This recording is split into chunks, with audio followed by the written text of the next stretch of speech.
Hey guys, I wanted to make a quick video about information that came out this week.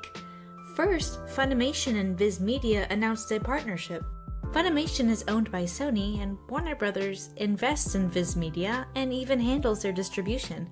Viz Media products were also on the cast roster when announcing the new cast for Final Fantasy VII Remake. This is yet another Sony-Warner Media partnership that we have seen come to light after the release of Final Fantasy VII Remake. Remember the recently announced HBO and PlayStation Productions partnership that is also happening for PlayStation games being adapted to television? Yeah, that's a Warner Media and Sony partnership. This is even more convincing that Sony did force a recast for Final Fantasy VII Remake to help their relationship and bargaining power for future partnerships with Warner Media and even ViacomCBS. Before we get into the next piece of news, please like this video and subscribe to our channel. Click on the notification bell and never miss a video upload. It was announced yesterday that MTV nominated Final Fantasy VII Remake as Game of the Year. Here's the problem with that. ViacomCBS owns MTV, and MTV created Teen Wolf, a show which Tyler Hoechlin, Cody Christian, and Gideon Emery were all in and also were advertised in when the recast of Final Fantasy VII Remake was announced.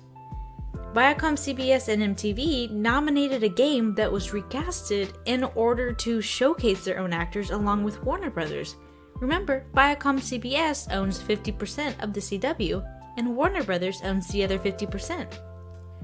It is now 100% guaranteed that there are corporate marketing deals happening, and they are using Final Fantasy VII Remake as a bargaining chip, which made Sony force a recast of Final Fantasy VII Remake followed by a media cover-up regarding the recasting, which is why no major news sources are talking about the recasting like they did with David Hayter.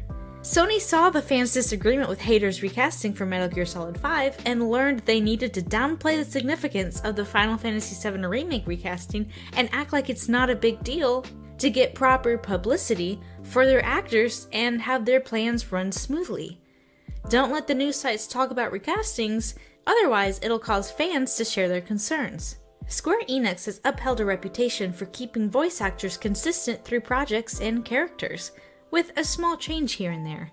So we don't think they are entirely at fault for this recast.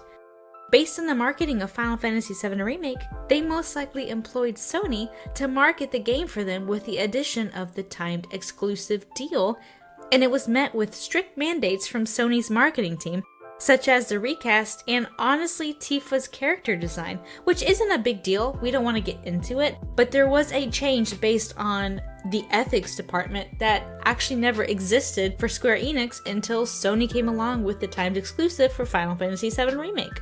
If they wanted Sony to foot the bill for the marketing campaign, they had to go along with it and meet their demands.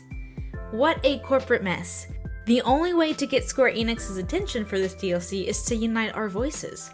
Please sign and share the Legacy Cast DLC petition and follow us on Twitter and Facebook to join us as we campaign for the Legacy Cast to join the Remake cast in voicing the characters in Final Fantasy VII Remake.